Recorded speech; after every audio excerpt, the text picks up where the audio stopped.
Some souls don't just travel through life. They travel through time itself, and when they arrive, nothing is ever the same again. Not for them, and not for the people who find them. On a quiet stretch of farmland in rural America, Sarah was raising her son Henry the way her family had always done. Her father Calvin was there too, steady and silent as the oak trees bordering their property. Only honest living, the kind that smells like hay and wood smoke and Sunday dinners made from scratch. It was the kind of peace that asks for nothing except to be left alone. And for a while, life was kind enough to grant that wish. But peace, as it always does, eventually broke. It was Henry who saw him first, a figure standing near the chicken coop in the fading light of evening. The man was wild in appearance, his hair matted, his beard thick and tangled, his clothes torn in ways that made no sense for this century. Henry bolted for the house, chest heaving, words tumbling out before he even reached the door. Sarah didn't hesitate. She grabbed her shotgun and stepped into the night with quiet courage. She switched on the floodlight and the stranger was fully revealed, rough, disoriented, trembling. Sarah's voice was firm but controlled as she demanded to know who he was and what he wanted. The man looked at her with hollow, searching eyes and said something that stopped her cold. He said he thought this was his home. Not in the way a confused traveler might say it, but with the tone of a man who genuinely believed it. Sarah studied his face. Fear was there, yes, but so was something else. Something older. Something lost. She noticed the wound on his forehead almost immediately, raw and deep, the kind that could scramble a person's memory.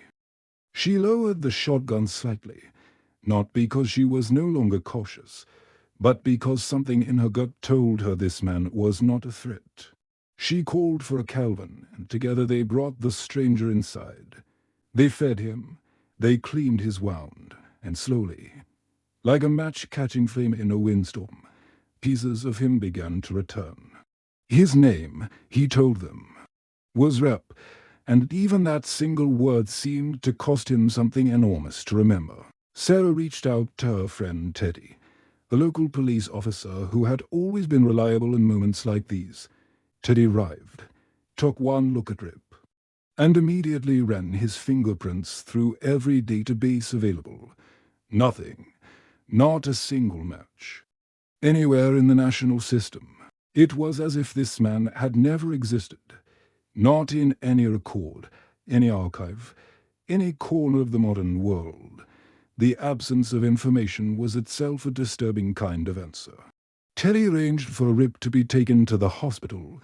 The hospital terrified Rip in a way that was almost painful to watch. Every beeping machine, every fluorescent light, every uniformed stranger walking the halls, it all hit him like a wall of sound and sensation. The doctor's findings only deepened the mystery.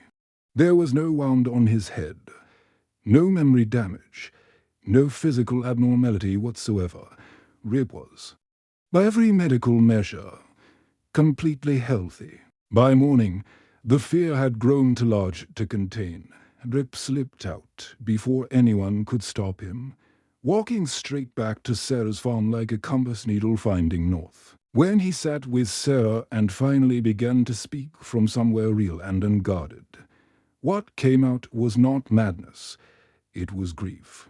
He said he didn't understand this world, didn't know how he'd ride in it, but that this farm felt more familiar to him than anything else.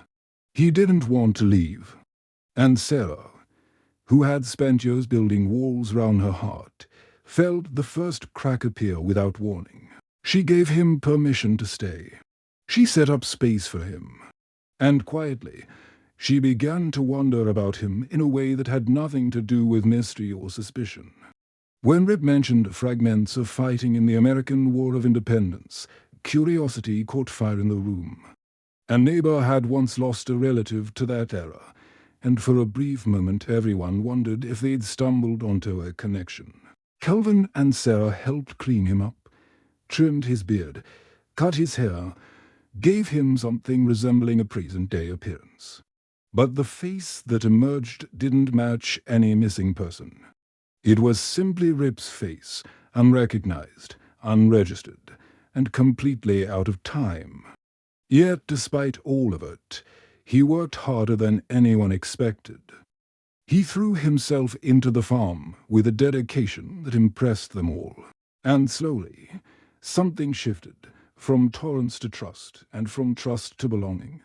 Then came the moment everything changed, when Sarah brought Rip to the old cabin on the edge of the property. He stopped walking the instant he crossed the threshold. His body went still. His eyes moved, slowly around the room as if reading a language only he could see. He stepped toward a woodman beam in the corner and pointed to faint markings carved into the grain. Roman numerals, a date, a set of initials. He said, quietly, that he had carved them there when he was 8 years old. The date etched into the wood read 1756. 266 years in the past. The room went cold with silence. Calvin's hands shook. Sarah felt something turn over deep in her chest. Rip asked the question almost to himself, as if part of him already knew the answer and simply couldn't bear to hear it confirmed. He asked if it was really 2022. His voice was barely a whisper, carrying the full weight of a man who had just realized that everything he had known was gone. Not lost, gone. He had believed it was 1787.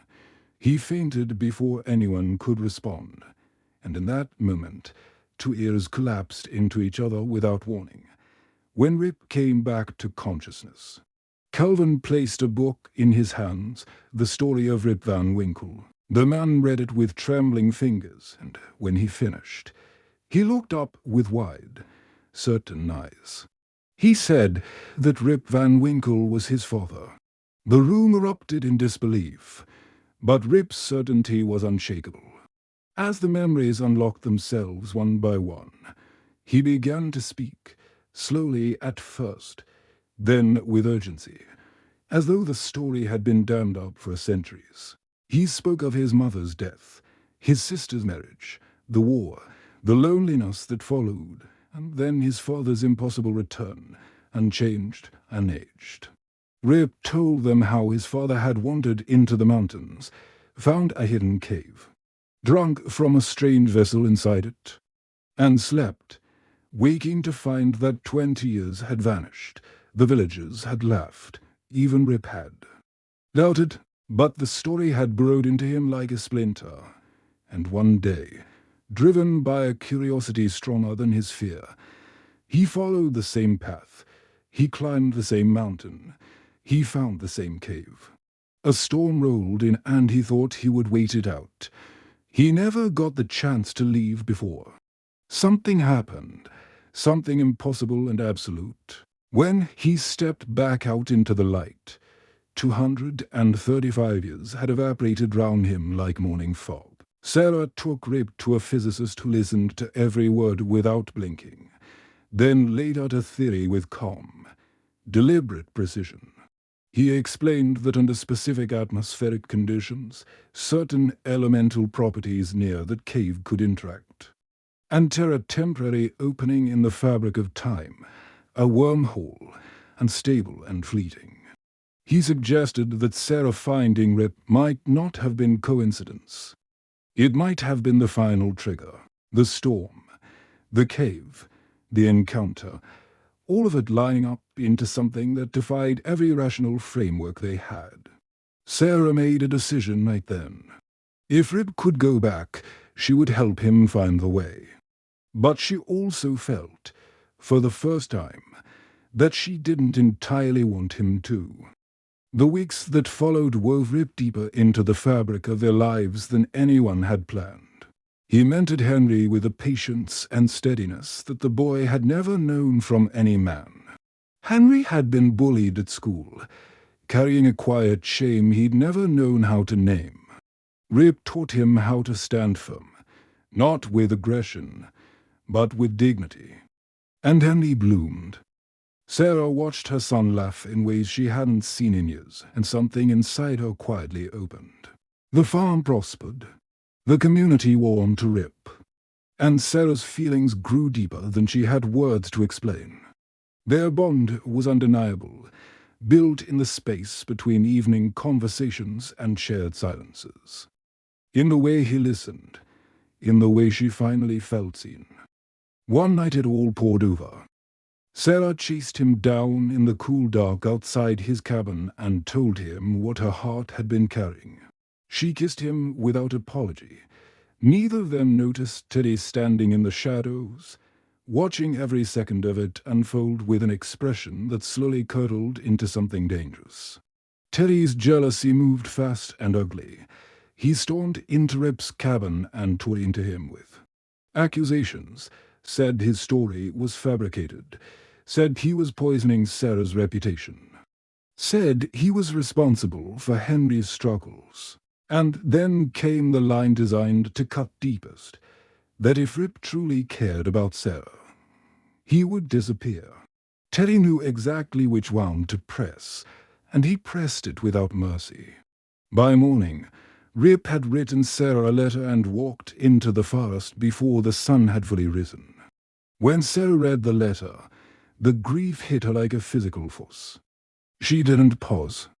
She didn't question. She grabbed her coat, told Calvin to watch Henry, and ran into the woods, with nothing but the certainty that she was not going to let time take him again.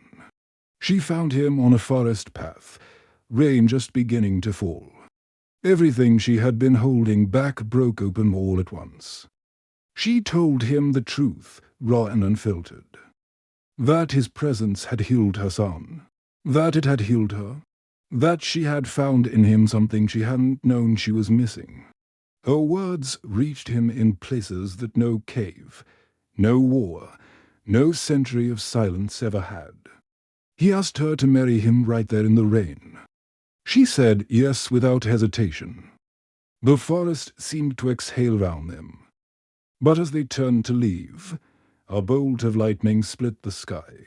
When they looked back, Rip's bag had vanished from inside the cave. Somewhere in 1787, on a forested mountain path, an old man walking alone. He bent down to pick up something that hadn't been there a moment before. He opened the bag. Inside was a diary. As he read his son's words, the love, the farm, the boy named Henry, the woman named Sarah. A quiet smile crossed his weathered face. His son had found his way home, just not the one either of them had expected. In 2022, Rip and Sarah built exactly that, a home. Not a monument to time travel or impossibility, but something smaller and more precious, a family, a farm, a life. Their story didn't ask the world to believe it. It simply lived, rooted deep in the earth, proving that love, real love, doesn't care which century it finds you in.